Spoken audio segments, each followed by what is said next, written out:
Okay, last week we looked at preemptive opening bids from the standpoint that you opened either 2, 3, 4, or 5 level. And we also looked at the bids your partner can make in response, the responder. And we found at the time that those bids can be most effective as far as being an opening bid. It jams the bidding, it makes it difficult. If the hand belongs to the opponents, it makes it most difficult for them to find their proper, correct place they want to play the hand. Today, we're going to look at the preemptive overcall. And you see it there on your screen, the preemptive overcall. This is when they have opened, the opponents have opened. Let's say they have opened one club and you come in at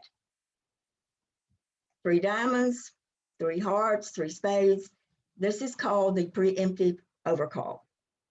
So the opponents have opened and you make a jump bid. This is a preemptive overcall. It is exactly like you're opening 3 clubs or 3 diamonds or 3 spades. Both of these types of bids are defensive bids. They are designed to take up bidding room, to jam the bidding if the hand belongs to the opponents, to make it difficult for them to get into the bidding. They have to come in at a very high level. You recall the hand I gave last week where Dorothy Hayden Truscott bid 7 diamonds and they had to come in at the 7 level and they guessed wrong. So they are very, very effective bids.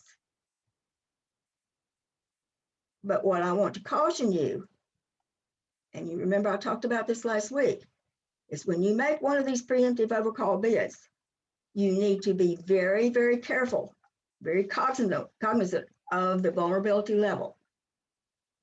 We talked about the rule of 2, 3, and 4. If you are non-vulnerable, your side is non-vulnerable and they are vulnerable, you can overbid by 4 tricks. So if they have opened one club, and let's say, for example, you bid 4 hearts, that's the preemptive overcall. You are saying to your partner, I have 6 tricks. If you have bid 4 hearts, you're contracting for 10 tricks if you make the contract. All you're promising is I'm within 4. I have 6 tricks coming out of my hand.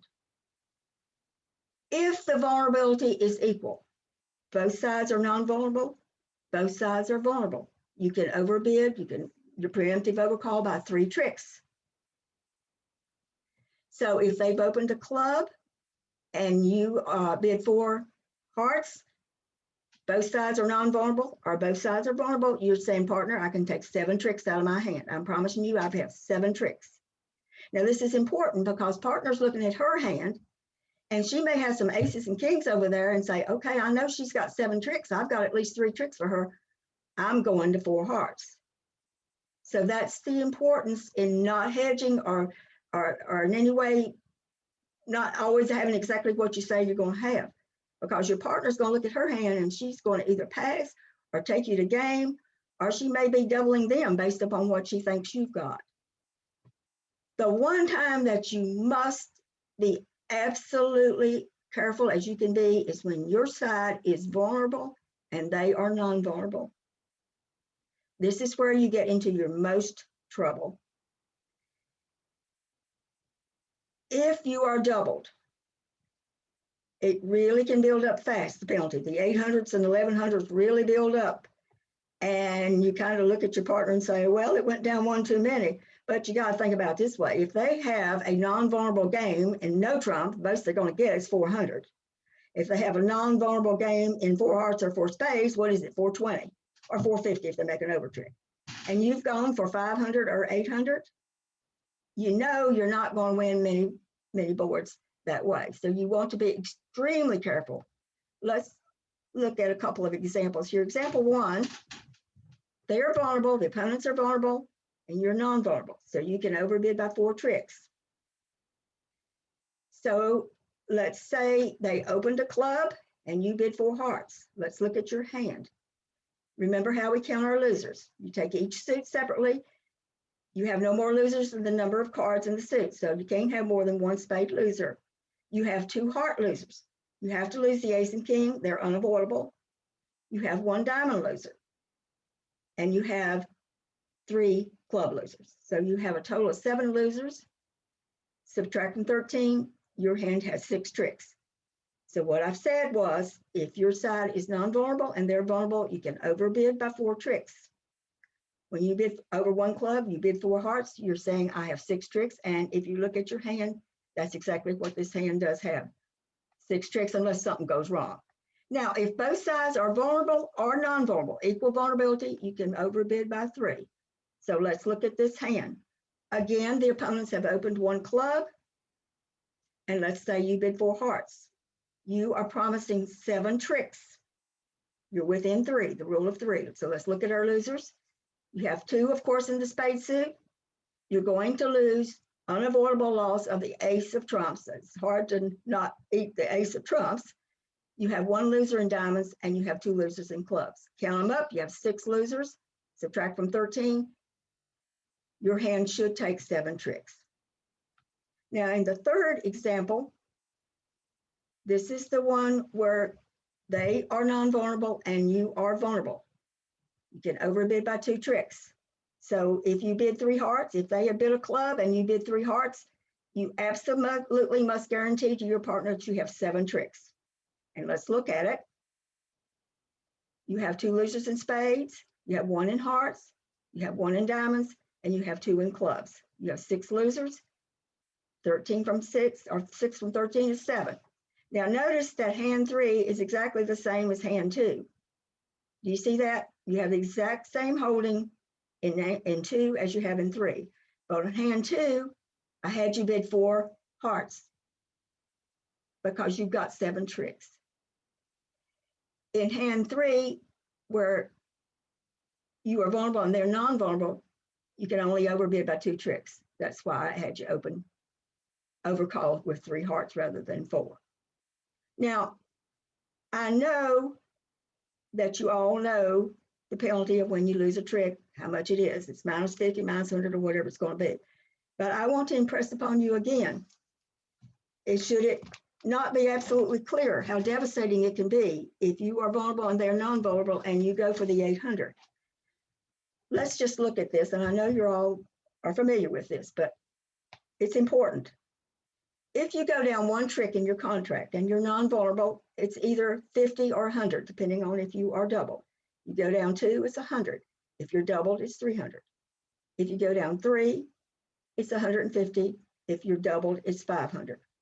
If they can only make a game, going down 3 is not good, even if you're non-vulnerable. Because if they can make a game, it's just 400 or 420, whatever the game they land in, and you've gone for 500. So you're losing that board. But let's look at when you are vulnerable. Of course, if you lose 1 trick, not doubled, it's 100. It's doubled, 200. You lose 2 tricks, it's 200. If it's doubled, it's 500. You lose 3 tricks, but not doubled, it's 300. But man, look there, 800. You lose 4, it's 1100. Unless they have a slam, there's no way to justify going down 800. If you think they have a slam, in which case they're going to get, if they're non-vulnerable, they're going to get, what is it, about 980, 900 and something.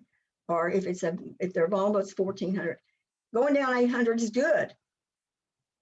But if they're just going to make like a regular game, which is going to be either 400 or 420, you see you have totally lost that board. Either non-vulnerable going down 500 or vulnerable going down to 800. But it's certainly much more disastrous for you if you are vulnerable against non-vulnerable opponents. So that's when you have to be very careful. And if you're playing against very savvy defenders, they're going to bang down that double card at those low-level contracts because they know they're going to set you and you're going to go for a big number. I do want to caution you again, and I said this last week, that once you make your opening preempt, when you make your preemptive overcall, just like in the opening preempt, once you have made your bid, you do not bid again. You recall last week when you opened 3 diamonds, I told you you don't ever bid again. Your partner makes all the subsequent decisions of whether to double them or whether to bid further. We did talk about, in fact, though, that if you opened a week 2 bid, your partner could ask you to bid by making the artificial 2 no trump bid. And that was the only time you should ever open your mouth again. Same thing with this preemptive overcall. Once you have bid 1 club, 3 hearts, no, you don't make another bid. Your partner, it's left up to him or her, any subsequent bidding that occurs. All right, so for the rest of our meeting this morning, I want to look at competing against the week 2 opening, whether they open week 2 diamond, 2 hearts, or 2 spades. They have opened, the opponents have opened with a week 2. And I'm going to count 2 diamonds, not as Flannery, but as a 6-card diamond suit. John Markey, I give credit to him for organizing the bids and putting them together. And I did ask permission from him to use this with you all this morning. And he did give his permission. So he has done quite a bit of work in this area, and this should be most helpful to all. It's been most helpful to me. All right, so the example I'm going to use this morning is they have opened 2 diamonds, and we are considering it a weak bid, not Flannery. So your right-hand opponent has opened 2 diamonds, and you're next in line. If you make a double, they've opened 2 diamonds. If you double, it is takeout. It is for the other 3 suits. You got opening hand, and you're asking your partner to bid hearts, spades, or clubs. If you bid any suit other than 3 diamonds, you're promising a good 5-card suit. So if you bid 2 hearts over the 2 diamonds, you're promising at least 5 hearts, opening hand. If you bid 2 spades, same thing. If you bid 3 clubs, the same. Anything but 3 diamonds, you are promising a good 5 or more card suit, or you have a lot of extra firepower in your hand. If you bid 2 no trump over the 2 diamonds, you are saying that you have 15 to 18 high card points.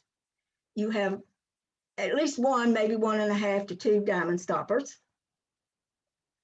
Your partner can use the regular system's own, just as if you open 1 no trump. If he bids 3 clubs, he's asking you, do you have a 4-card major? If he bids 3 diamonds, he's transferring you to hearts. So the systems are on for your partner. If you overcall 2 no trump, overcall the 2 diamond bid with a 2 no trump bid. A bid of 3 diamonds. They have opened 2 diamonds. If your partner bids 3 diamonds, what he is promising you is a 7-card running club suit. Ace, king, queen, headed by the ace, king, queen, 7th, but he has no diamond stopper.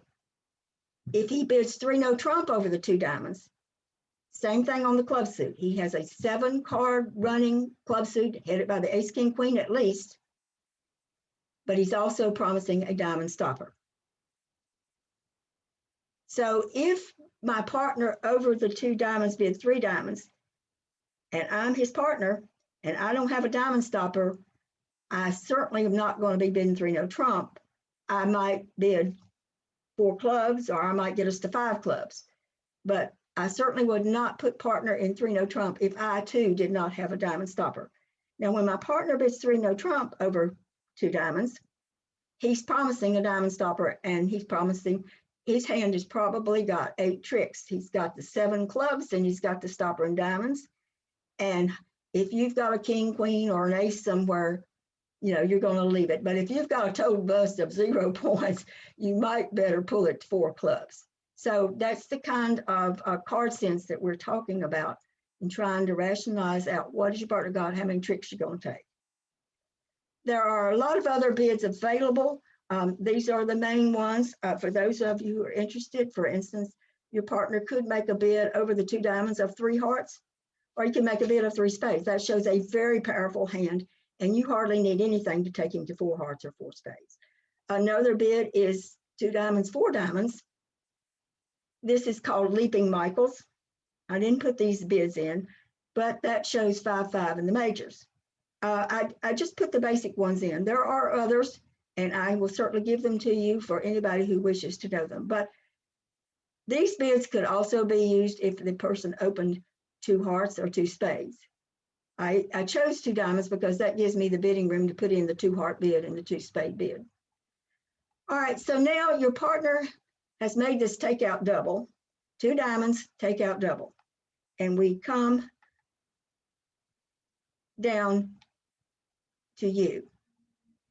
So we have the opener has opened 2 diamonds. Your partner has doubled for takeout. The responder is next, has passed. And now you have to bid. You are the advancer. Your title is, you are known as the advancer. That is you. Your partner has doubled for takeout. What are the bids available to you? Well, first of all, you can pass. You can pass 2 diamonds doubled. You know your partner's got a lot of firepower. He's got some big cards. If you've got a lot of diamonds, say you got 4 or 5 little diamonds, you can leave that thing in and let it, and the 2 diamond bidder is going to go sit. If you've got 3 little diamonds though, now you're not going to leave that double in. You've got to make a bid. But if you have cards in the diamond suit and you know your partner's got aces and kings over there, I would pass and convert it to a penalty double. Let's say you have anywhere from 0 to 8 points and you have 4 hearts. 2 hearts, weakest bid you can make. It shows at least 4 hearts and it shows 0 to 8 high card points. Same thing if you bid 2 spades. It shows 4 spades, 4 or more spades, 0 to 8 high card points. Shows at least 4. You know, when you do a takeout double of one major, you promise you got 4 of the others. So your partner's made a takeout double. So if you got 4 hearts or 4 spades and you've got a weak hand, bid 2 hearts, bid 2 spades. All right, now we're going to come down to part of the lead and sol convention. And I want to just go through it with you. And of course, it's going to be a little bit new. It's going to be new to many of you. If you bid 2 no trump, your partner has made a takeout double. 2 diamonds, weak 2 bid, takeout double by your partner. If you bid 2 no trump, it is an artificial bid. It has to be alerted. It is known as leave and sol, and it forces your partner to bid 3 clubs.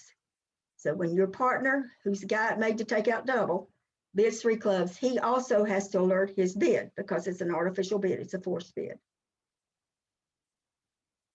And here are the bids that are available once your partner bids 3 clubs. You have bid 2 no trump, alert. Your partner bids 3 clubs. If you pass, what you're showing is that you had 4 plus clubs and the weak hand, 0 to 9, 8 or 9 points. If you bid 3 diamonds, the opening bid was 2 diamonds. If you bid 3 diamonds at this point, it is Stamen, and it is promising absolutely 100% that you have a diamond stopper. GF stands for game force. You may even, I say game force plus because depending on what your partner's got, he's the takeout doubler. You may be thinking about slam. If instead you bid 3 hearts, you're showing 4 plus hearts, somewhere between 9 and 11. If you just bid 2 hearts, you're showing 4 plus hearts, 0 to 8 points. But if you go through leave and sol, and then your second bid after that happens to be 3 hearts, you're showing that you're somewhere between 9 and 11 high card points. Same thing if you bid 3 spades. At least 4 spades, somewhere between the 9 to 11 high card points. If you bid 3 no trump, you're saying I have values for 3 no trump. You probably got at least 12 points. You know your partner had at least 12 for the takeout double, and you are promising a diamond stopper. The beauty of the leave and sol, going through the leave and sol and using it over the week 2 bids, when your partner's made a takeout double, it allows your side to find out if you have a stopper in the suit. If you don't have a stopper in diamonds and your partner doesn't have a stopper in diamonds, you jolly well don't want to end up in a 3 no trump contract. And you all have been there, and it is so painful to sit there and watch them rattle off about 6 tricks before you ever get in because you didn't have a stopper in their suit. So let's go through it again. If you make the 2 no trump, leave and sol bid, it forces 3 clubs by your partner. That's the only way you can get to the weak, playing the hand with a bunch of clubs and a weak hand. So you would pass the 3 clubs. If over the 3 clubs, you bid 3 diamonds, it is Stamen. It's saying I have 4 hearts, 4 spades. I have a diamond stopper partner if you want to play it in 3 no trump. Your partner may be 3-2 or 3-3 in the majors, but not have a diamond stopper. he knows now he can put it in 3 no trump because you are guaranteeing when you make that bid that you have a diamond stopper. If instead you bid 3 hearts or you bid 3 spades, you're showing at least 4 hearts or 4 spades, and you're showing in the 9 to 11 high card points. Because if you only had 0 to 8, you would have bid 2 hearts or 2 spades. If you now bid 3 no trump over the 3 clubs, you are guaranteeing diamond stoppers, and you're saying, partner, we need to be in game. You have at least 12 points. All right, let's say that you bid 2 no trump and your partner either couldn't hear you or just decided he was going to ignore you. He can ignore bidding 3 clubs. Most of the time he's going to bid 3 clubs. But if he has got an absolutely huge hand and he knows pretty much that you are going to pass, if he bids 3 clubs, that you probably got a bunch of clubs, he may pass. You don't want to let him pass. So you just bypass bidding 3 clubs. In this particular hand, look at your hand down there. You have 4 spades, the ace, king, queen, ace of hearts, 5 diamonds to the ace, king, queen, 10, and the jack 10. Here, you absolutely would not want to bid 3 clubs. You've just about got 3 no trump in your hand. You see that? The guy's opened 2 diamonds. Look at your diamond holding there. You want to be in 3 no trump. You most likely, you've got at least 8 tricks. Hopefully your partner's got 1 trick for you. So you would bypass bidding 3 clubs so that in case your partner's going to pass 3 clubs. So the person who made the takeout double, he does not have to be dictated to bid 3 clubs once you bid the 2 no trump. And you would not want to do that had you held a huge hand, because you can't let the thing pass short of game. You might want to bid 4 hearts, you might want to bid 4 spades, or whatever. Okay, other bids coming down. If you don't bid 2, okay, we've looked at, you can pass the 2 diamond double for penalty. You can bid 2 hearts or 2 spades if you have 4 plus 0 to 8 points. You can bid the 2 no trump, going through the lead and solve to show the various types of hands you might hold. If over the 2 diamonds double, you bid 3 clubs, you're promising 4 plus clubs and 10 plus high card points. If you bid 3 diamonds over your partner's takeout double, you are saying it is stamen, but you are saying, I do not have a diamond stopper. Partner, you cannot put it in 3 no trump. I'm telling you I got 4 hearts, 4 spades, or at least 4 3, but I am telling you, I'm promising you, unless I have lost my eyesight and my diamond is in with my hearts, that I don't have a diamond stopper. If you bid 3 hearts or 3 spades over 2 diamonds doubled, you are saying you have 4 plus hearts or 4 plus spades, and you have at least 12 points. Game force plus, depending on what your partner's got, he may want to go to slam. If you bid 3 no trump directly over your partner's double, 2 diamonds, double by your partner. If you bid 3 no trump, you are saying, I have at least 12 points. I have values for no trump, but partner, I do not have a diamond stopper.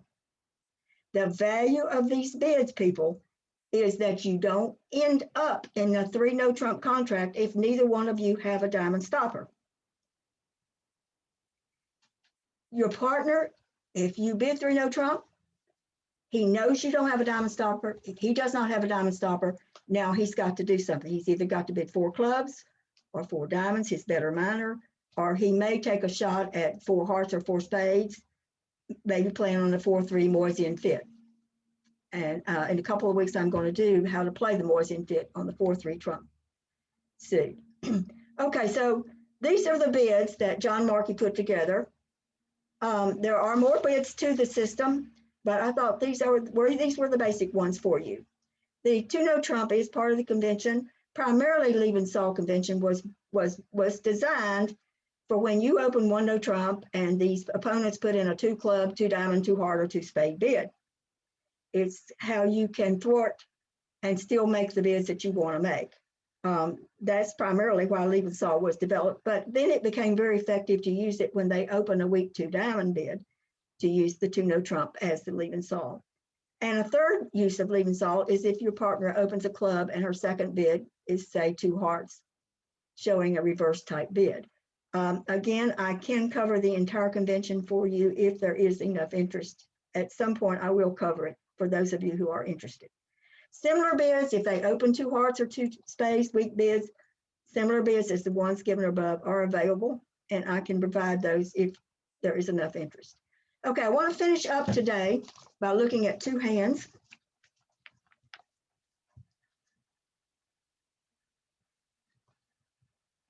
And some examples. Let's look at example 1. The opponent has opened 2 spades, and your partner has doubled.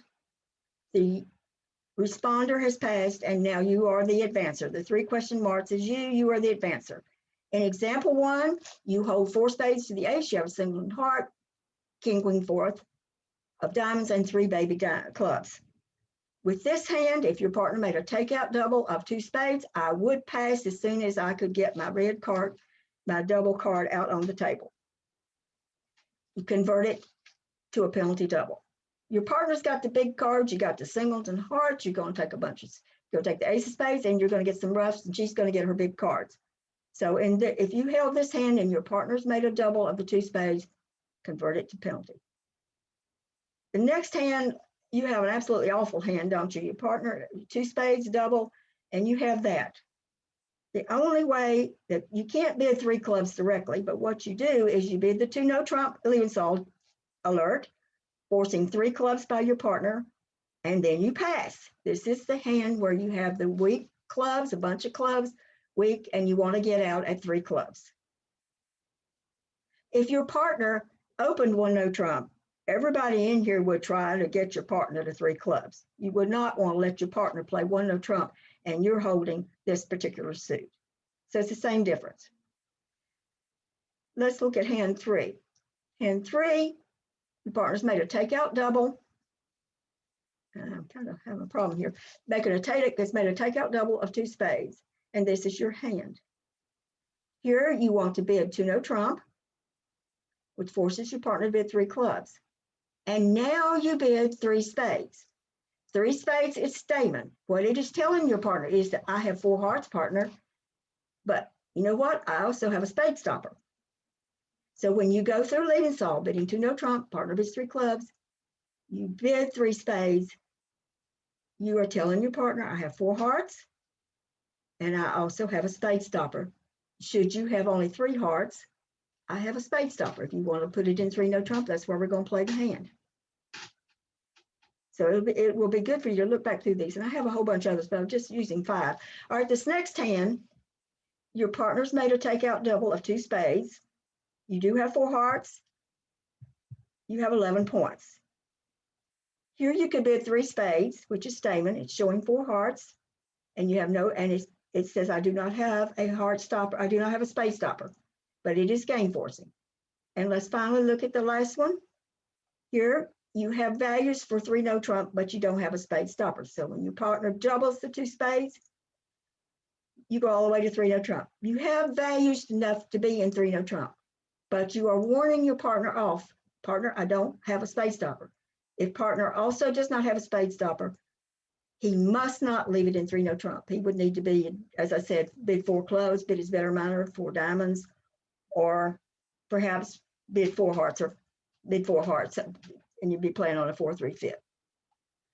Okay, now I want to finish with 2 hands. Last week in the chat room, some of you, a couple of people asked about what if your partner opened a weak 2 diamond bid and you wanted to perhaps play in 3 no trump. So let's look at, I went ahead and put this example in. This really doesn't have anything with the preemptive overcall, but I wanted to just go through a hand where you might want to consider putting it in 3 no trump. All right, in this hand, it came from Practice Makes Perfect by Barbara Seagraves and David Bird. This hand came directly from that book, and the analysis came from that book. Okay, both sides are vulnerable. So if you do a preempt, you ought to be within 3 tricks of your bid. Let's look at the north hand. This is your partner. She opens 2 diamonds. And let's look at her hand. She has 3 spade losers. She has 2 heart losers. She has to lose the ace of diamonds, and she has 2 clubs. She has 8 losers. Both sides are vulnerable. She can overbid by 3 tricks. So she's got 8 losers, 13 minus 8, she's promising 5 winners. Her hand will take 5 winners. The next hand passes. Now we come down to you. You have a rock crusher, don't you? You got the ace of diamonds, but you've also got big stuff, big stoppers in all the other suits. And you think, well, my partner's got 5 tricks over there. I've got the ace of diamonds, so that gives us 6 diamonds to begin with. I have the ace of spades, and I have the ace of hearts, and I've got a stopper in the clubs. I see for certain 8 tricks coming out of this hand, and whatever they lead, maybe it's going to give me the 9th trick. I would not hesitate in a moment of putting my 3 no trump card down once my partner opened 2 diamonds, holding self's hand. Now let's look at the complete hand. When the opening lead comes down, and we're going to talk about the opening lead, there's a procedure that I'm going to go through with you all when I do declare a play. In about a couple more lessons, I'm going to start working intensely on declare a play. But let's look at West's hand. The very first lesson I talked to you about in January had to do with opening leads. Opening leads probably on no trump. When your partner, you know your partner has nothing.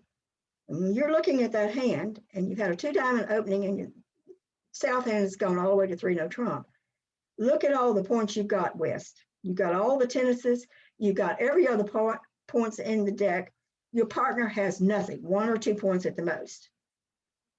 You don't want to lead away from the ace, queen, 10 of clubs. You don't want to lead away from the king of hearts.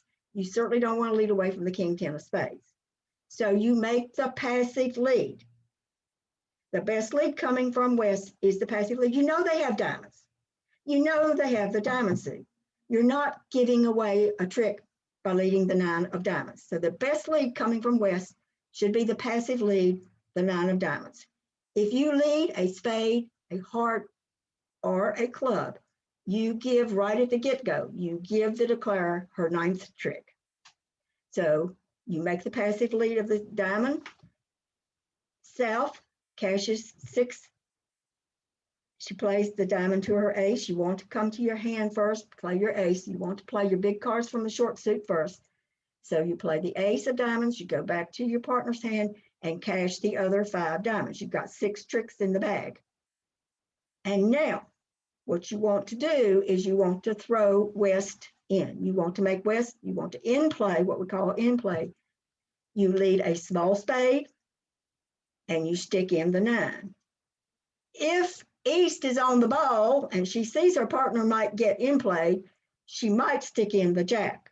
But that's not going to be good enough, because if she sticks in the jack, hoping to win the trick and to keep her partner out of an in play, she'll stick on the jack. That doesn't work, because you're going to put your queen on and you're going to force West to take that trick with the king. But most of the time, that East hand is probably going to be asleep and put the 3 on, the 3 of spades, and you can put your 9 in and it's going to force the king. Or yes, it's going to force the 10.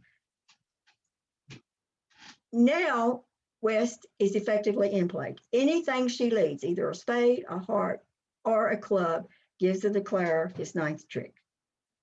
And he's, of course, going to make more than 9 tricks now. He's going to make at least 10, because he's going to have the trick, the ace of spades, king of clubs, or he's going to get the ace, queen of hearts. You know, he may even make 11 tricks on this hand. So I wanted to put this hand in because last week somebody said, well, what if your partner opens week 2? What instance would you bid 3 no trump? Okay, this is an instance when you would bid 3 no trump. This hand also illustrates the lead coming out of the West. You know, I told you once I got through talking about defense, I still would talk about opening leads. You look at the West hand, the lead you want to make is the 9 of diamonds, a passive lead. Okay, so this guy's going to either make 9, 10, or 11 tricks on this hand. All right, I want to finish with a really easy hand, but I want to illustrate 2 or 3 things other than the play of this hand and the bidding of this hand. This is the hand. Your side is vulnerable. You are east-west. Your side is vulnerable. The other side is non-vulnerable. North-south is non-vulnerable. East-west is vulnerable. The opening bidder is West. West opens 3 spades. Okay. She's vulnerable against non-vulnerable. She should be within 2 tricks. So if she is contracted for 3 hearts, 3 spades, she's saying I have 7 tricks. Let's see, does she have the 7 tricks? Well, she has 1 or 2 spade losers, depending on if both spade losers are behind her with the king, queen, third, she's going to lose 2 spade tricks. But if they're split, she's going to lose 1. So I think you ought to count 1.5 to 2 spade losers. You have 1 heart loser. You have to lose the ace. You have 1 club loser. You have to lose to the king, perhaps. You have no club losers. So counting her trick losers,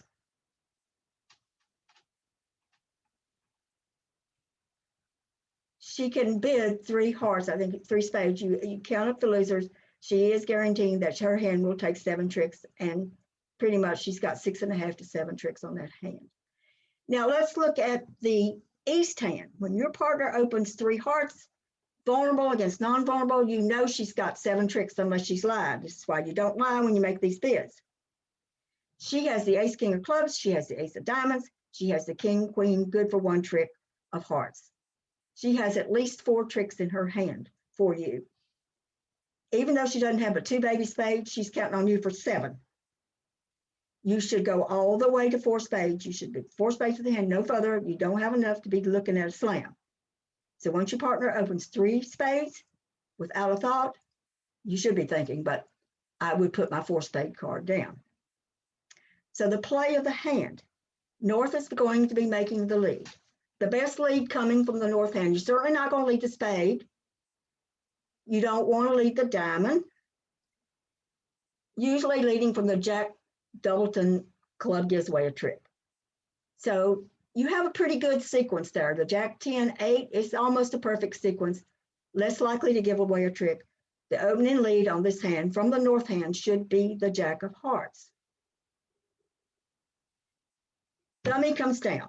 Before any card is played, a lot of the cards are pulled up. King of hearts right away. No, no, no. Stop. You need to go through an analysis of hand. This is what I'm going to teach you when we start looking at declare play. First thing you consider, you are the declarer, you are the west hand. Did the opponent's bid? No. What is the opening lead? It's the jack of hearts. Is it a doubleton? Is it a singleton? It's more than likely it's a sequence. Jack 10, 9 or something like that. It's not the 9, but it's probably the jack 10, 8 because you're holding the 9. That's all you know now about the bidding and the opening lead.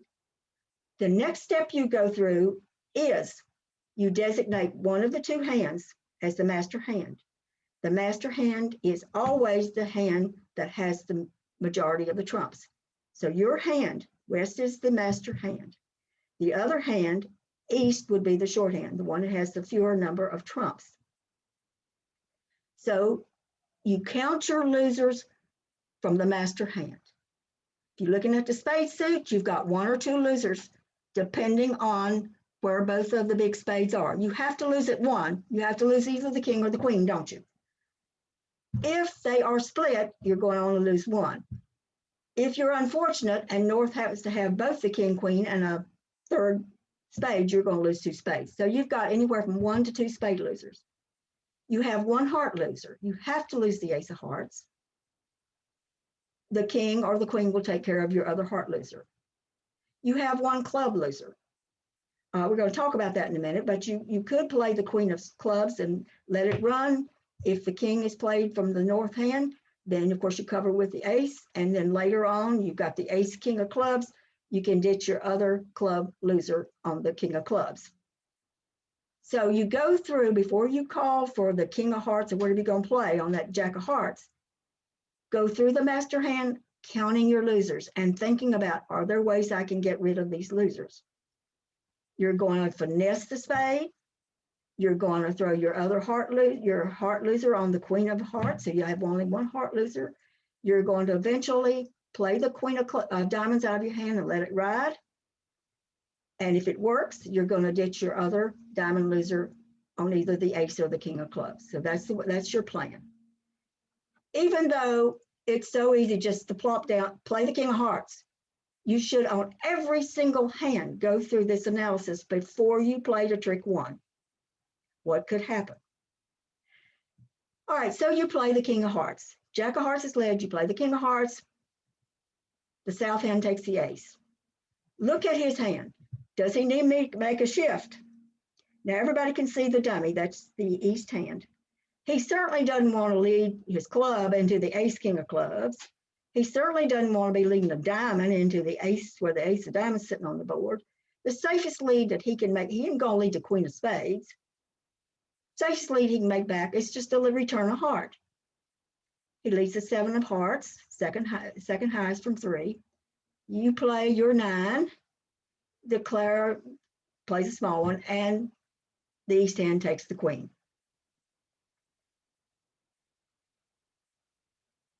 There's no reason in this hand not to delay taking trumps. You don't have anything you need to trump.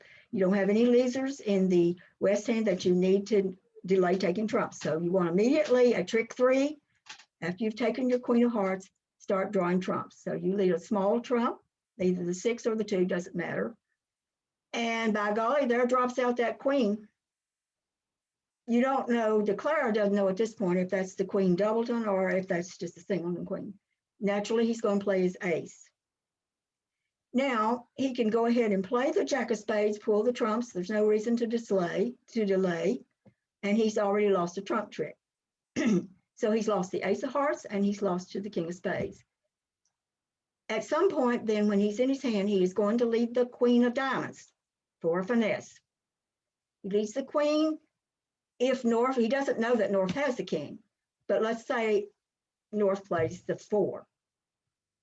No reason not to let it ride, and it holds. Should North correctly cover with the king,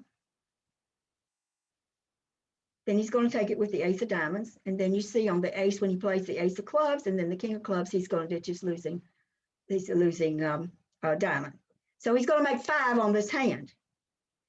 You as East could almost have predicted he's going to make for sure 4, and he's probably going to make 5 on his hand. And in fact, he did make 5 tricks on the hand.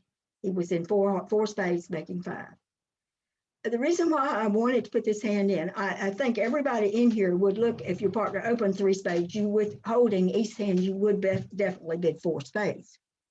But the reason why I wanted to put it in was I wanted to go through with you Declarer's plan before he or she calls for the first trick. It's fairly obvious, right? Just look at this, that this is a laydown. But on some hands, ones that you think are laydowns, you might get the 4-1 trump break, and this is not a laydown. So I'm wanting you to get in the habit, and when I go do the lessons on declare play, I'm going to laboriously go through. First of all, what did the bidding tell you? What is the opening lead? Is this a singleton? What is it? Designate the master hand. Count your losers from the master hand. How can I eliminate them? By finesse, by pitching on a long suit, by roughing. If I'm going to rough, I better delay drawing all my trumps in case I need to rough something. These are the questions that you try to ask yourself before you call for a card trick 1. So the rest of this is just talking about what I have just said. Next week, I'm going to look at Smolin and Puppet Stamen. Again, these are ways when your partner opens a no trump, you don't know if he has the 5 or the 4 card major. And these 2 tools give you a way to find out. So I'm going to go ahead now and stop